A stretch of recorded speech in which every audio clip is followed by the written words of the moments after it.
The floor shook before the alarm even started.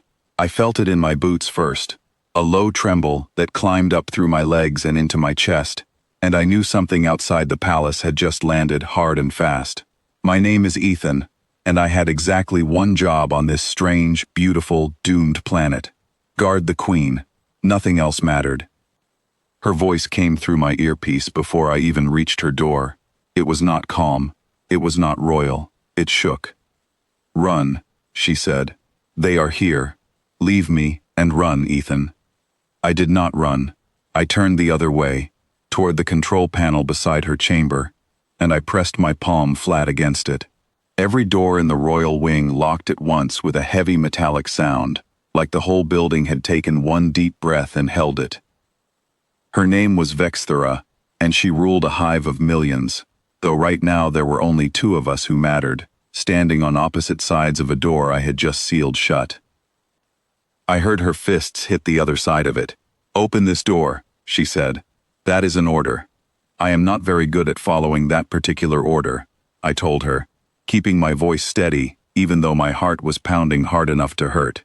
"I have been ignoring orders since the day I took this job. No reason to stop now." The comm crackled with static, then her breathing, sharp and fast.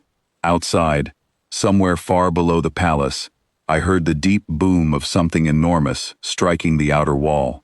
The enemy fleet had arrived exactly on schedule, and schedules like that were never good news.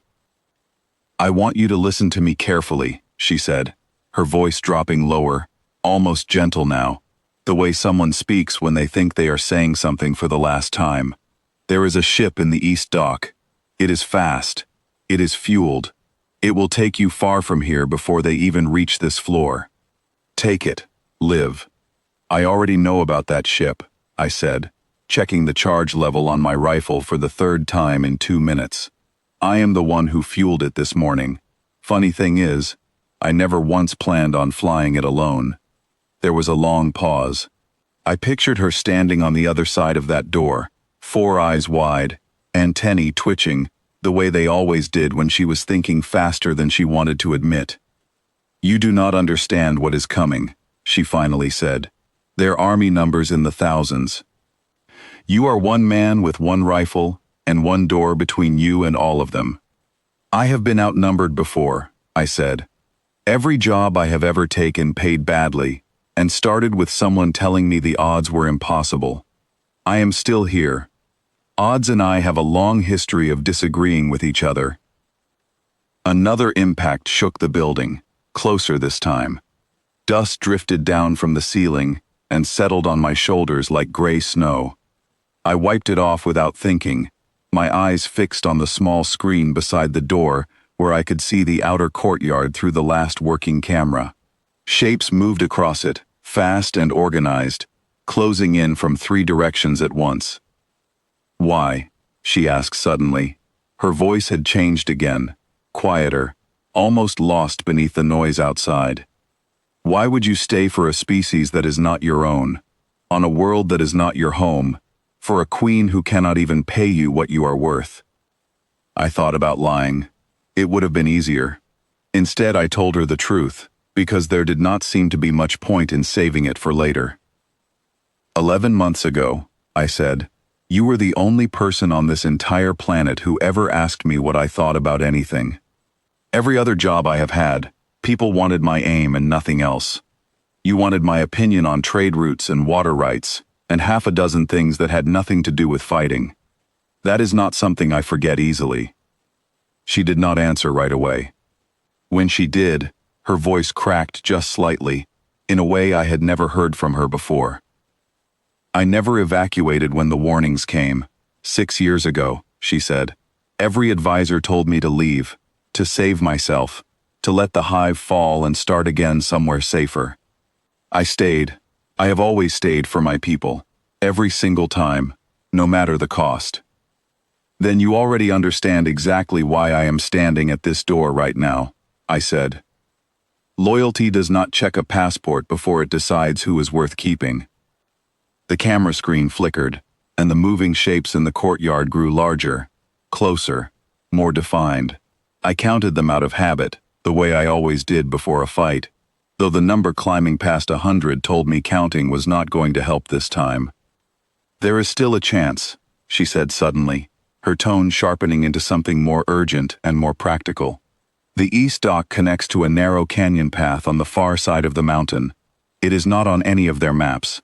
If we move now, together, we might reach it before they surround the palace completely." Now that is the first useful thing either of us has said in the last 2 minutes, I told her, already turning away from the door controls to check the side corridor that led toward the docks. "Talk me through that canyon route while I clear us a path. Fast is good. Slow gets people killed."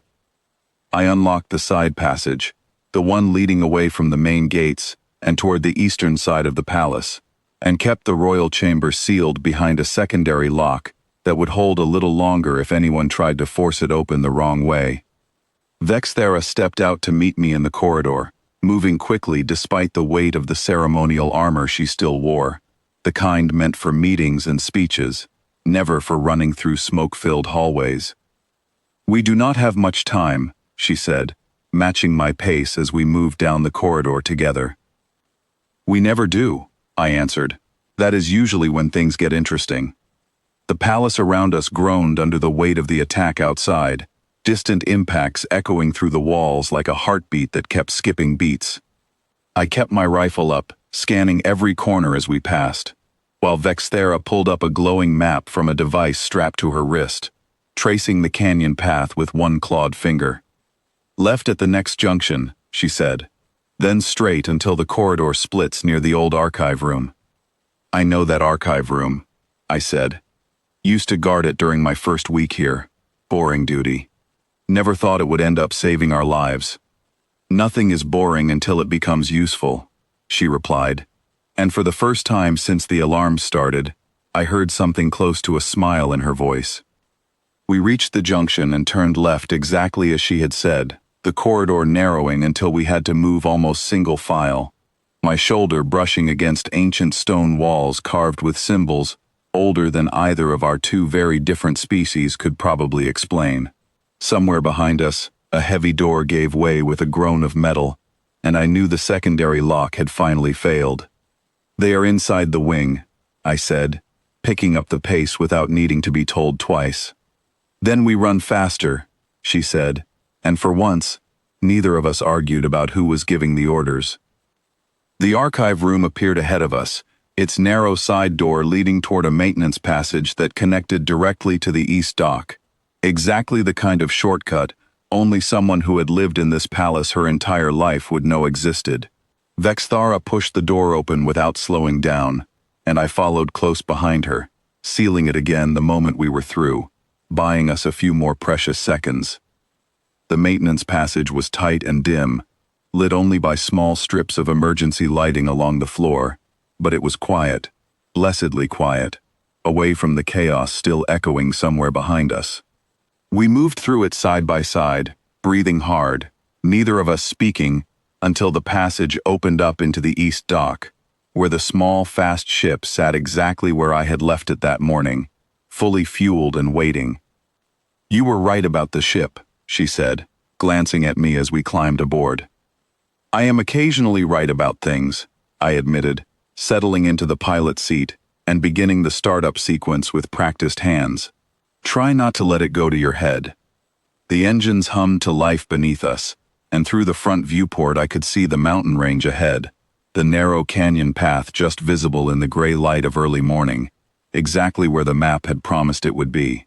Behind us, the palace continued to shake under the weight of the attack, but the sound grew fainter with every second as the ship lifted off the ground and turned toward the canyon.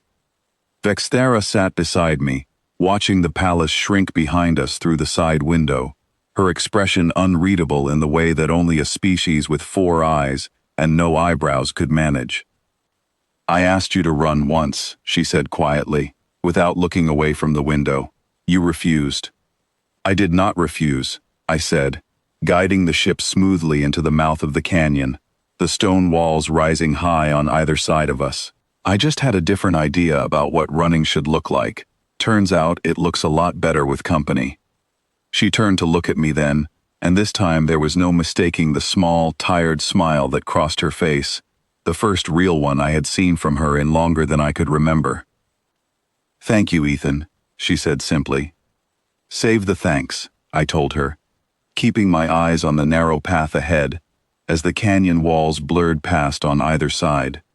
"We are not out of this yet, but we are out of that palace, and out of that palace was the hardest part." The ship pushed forward through the canyon, faster now, the distant sound of the attack fading completely behind us, replaced by nothing but the steady hum of the engines, and the quiet, steady breathing of two people who had just decided, without ever saying it out loud, that they were not done fighting for each other yet.